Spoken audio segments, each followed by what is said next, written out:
കോട്ടണിൽ വരുന്ന hand picked ആയിട്ടുള്ള സിൽവാസിൻ്റെ കളക്ഷനാണ് ഈ വീഡിയോയിൽ നമ്മൾ കാണുന്നത്. കോട്ടണിൽ നല്ല എംബ്രോയ്ഡറി പാറ്റേൺ, നല്ലൊരു മസ്റ്റർഡ് യെല്ലോ ടോണിലാണ്, ഗ്രീനും കൂടെ മിക്സ് ചെയ്തിട്ടാണ് വരുന്നത്.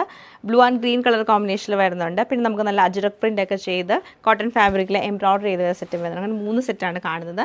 3 നമുക്ക് ഡീറ്റെയിൽ ആയിട്ട് കണ്ടുപോക്കാം. ടോപ്പിൻ്റെ പാറ്റേൺ നമുക്ക് ഇങ്ങനെയാണ് വരുന്നത്. ടോപ്പിൻ്റെ യോക്ക് പോർഷനിൽ നമുക്ക് നല്ല ഒരു മിഷൻ എംബ്രോയ്ഡറി, പിന്നെ ടോപ്പ് ഫുള്ളായിട്ടും വീവിങ് പാറ്റേൺ ആണ് ചെയ്തേക്കുന്നത്. നല്ല ചെറിയ ചെറിയ വീവിങ് പാറ്റേൺ ആണ് കൊടുത്തേക്കുന്നത്. 2.5 മീറ്റർ ലെങ്ത് ടോപ്പിന് വരുന്നുണ്ട്. ദുപ്പട്ട വരുമ്പോൾ കോട്ടാ ദോരിയ ദുപ്പട്ട, ബ്ലോക്ക് പ്രിൻറ്റ് ചെയ്തിട്ടുള്ള ദുപ്പട്ടയാണ്. ഇതാണ് ദുപ്പട്ട പാറ്റേൺ. ബോട്ടം നമുക്ക് ഫുള്ളായിട്ടും വീവിങ് പാറ്റേണിൽ വരുന്ന ബോട്ടം ആണ് കോട്ടൺ ഫാബ്രിക്കിൽ. ഇത് വെച്ചിട്ട് വേണമെങ്കിൽ നമുക്ക് ടോപ്പ് സ്റ്റിച്ച് ചെയ്യാൻ പറ്റും. ഓവറോൾ ഇങ്ങനെയാണ് ഇതിൻ്റെ പാറ്റേൺ വന്നേക്കുന്നത്. ലിനൻ കോട്ടൺ ഫാബ്രിക്കിലെ ബ്ലൂ ആൻഡ് ഗ്രീൻ കളർ കോമ്പിനേഷനിലാണ് ഈ ഒരു സെറ്റ് വന്നേക്കുന്നത്. പ്ലെയിൻ ആയിട്ടുള്ള കോട്ടൺ ബോട്ടവും കോട്ടാ ദുപ്പട്ട, ബ്ലോക്ക് പ്രിന്റ് ചെയ്തിട്ടുള്ള കോട്ടാ ദുപ്പട്ടയാണ്. നല്ല ഭംഗിയായിട്ടുള്ള ഗ്രീൻ ആൻഡ് ബ്ലൂ കളർ കോമ്പിനേഷനിലാണ് ഈ സെറ്റ് വരുന്നത്. പ്രിന്റഡ് കോട്ടണിലാണ് ഈ ഒരു സെറ്റ് നമുക്ക് വന്നേക്കുന്നത്. ഇതാണ് ഇതിൻ്റെ പാറ്റേൺ വരുന്നത്. നല്ല രസമായിട്ടോ, ബ്ലൂ ആൻഡ് റെഡ് കളർ കോമ്പിനേഷനിലായി എംബ്രോയ്ഡറി ഒക്കെ വരുമ്പോഴത്തേക്ക് നല്ല ഭംഗിയായിട്ട് വരുന്ന സെറ്റാണ്.